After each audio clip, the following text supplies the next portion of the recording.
There is a moment at the end of The Lord of the Rings that almost everyone remembers. Frodo standing at the Grey Havens, saying goodbye to Sam, Merry, and Pippin before boarding a white ship with Gandalf, Bilbo, and the elves. In the films, it feels peaceful, almost like a gentle, happy ending after everything he endured.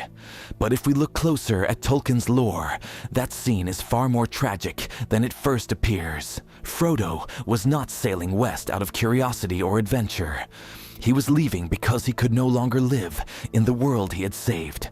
The wounds he carried, both physical and unseen, never truly healed, and even the quiet peace of the Shire was not enough to free him from them. So the real question is not simply where Frodo went. The real question is why the greatest hero of the War of the Ring had to leave Middle-earth behind forever. And if you enjoy exploring the deeper stories hidden in Tolkien's legendarium, make sure to like the video and subscribe, because sometimes the most powerful moments in Middle-earth are the quietest ones. When Frodo returned to the Shire after the War of the Ring, many believed the story had reached its happy ending. The ring was destroyed, Sauron had fallen, and the long shadow over Middle-earth was finally lifted. For most people, this should have been the moment when Frodo could return to the quiet life he had once known. But Frodo did not come back the same hobbit who had left Bag End. The journey to Mordor had left wounds that could not simply fade with time. Some were physical, clear reminders of the dangers he had endured.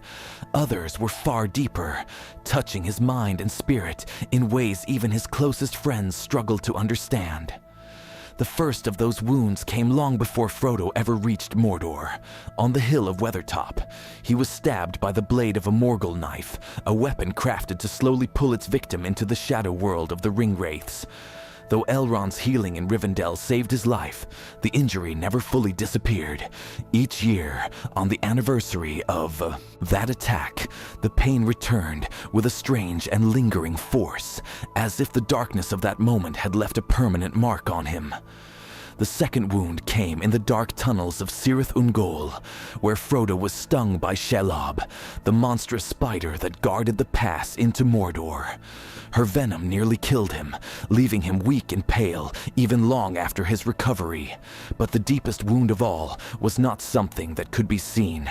For months, Frodo had carried the One Ring.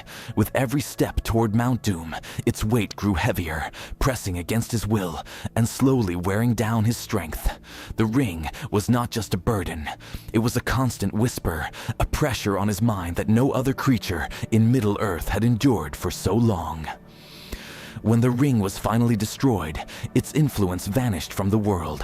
But for Frodo, the experience left scars that did not vanish with it. Back in the Shire, life seemed to return to normal. The fields were green again, the roads quiet, and the hobbits around him celebrated the peace they had been given. Yet Frodo often seemed distant, as if part of him still walked the dark paths of Mordor. Every year, when the anniversaries of his wounds arrived, the pain returned, his body weakened, and the memories resurfaced with unsettling clarity. These were reminders that the war had not truly ended for him. Frodo had saved Middle-earth, but Middle-earth could not heal him. Yet Frodo's deepest suffering was not the wounds on his body.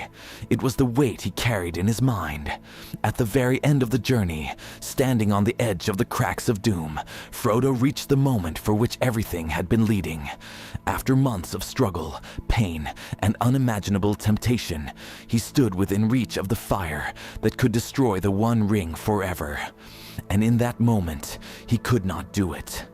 Instead of casting the ring into the flames, Frodo claimed it for himself. The power of the ring had worn him down step by step until, at the final instant, his will broke. The task he had been chosen to complete proved impossible even for him. The ring was ultimately destroyed only because of Gollum's intervention. In the struggle that followed, Gollum fell into the fire, taking the ring with him. From the outside, the result was the same. The ring was gone, Sauron was defeated, Middle-earth was saved, but Frodo did not see it that way. In Tolkien's own letters, the author explains that Frodo believed he had failed. No matter how much he had endured, no matter how far he had carried the ring, he judged himself by that final moment alone. In his mind, when the time came to finish the task, he had fallen to the same temptation that had consumed so many others. That thought stayed with him long after the war ended. There was also something even more complicated, and perhaps darker.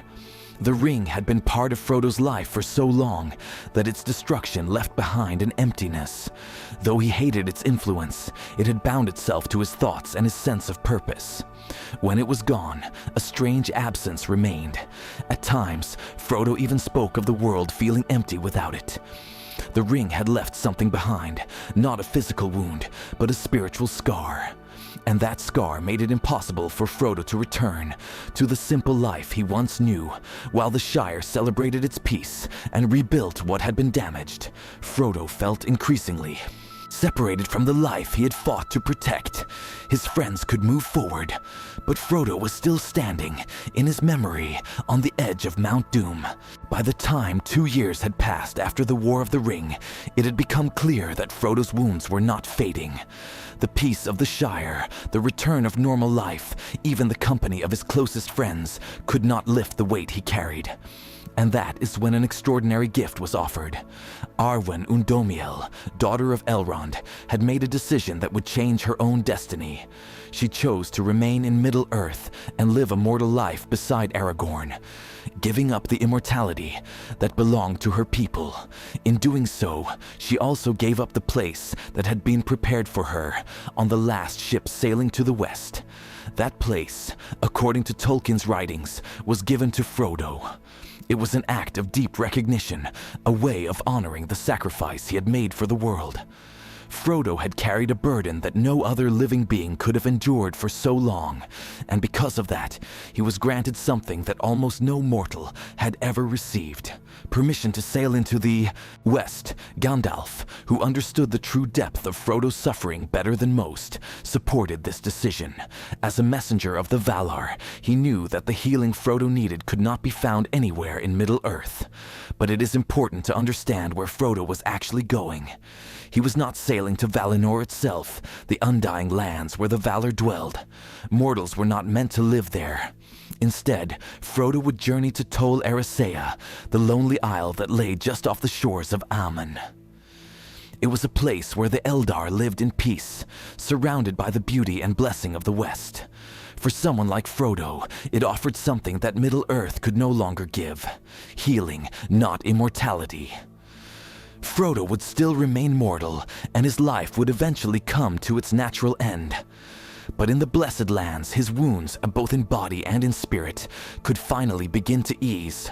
So when Frodo stood at the Grey Havens and stepped onto that white ship, he was not leaving as a triumphant hero seeking new adventures.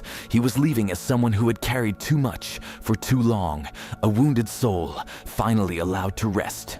In the end, Frodo's story does not conclude with triumph in the way most heroic tales do. There is no crown placed upon his head, no great kingdom granted in reward for what he accomplished. Instead, his story ends quietly, with a farewell at a gray harbor and the slow departure of a white ship disappearing into the western horizon. Because the greatest hero of the War of the Ring could not remain in the world he had saved, Frodo carried a burden that no one else in Middle-earth truly understood. For months he bore the One Ring, resisting a power that had corrupted kings, warriors, and even the wisest of beings. And although the ring was destroyed and Sauron defeated, the damage left behind in Frodo could never fully be undone. This is one of the most profound ideas in Tolkien's work. Victory does not erase every wound. Some scars remain long after the battle is over.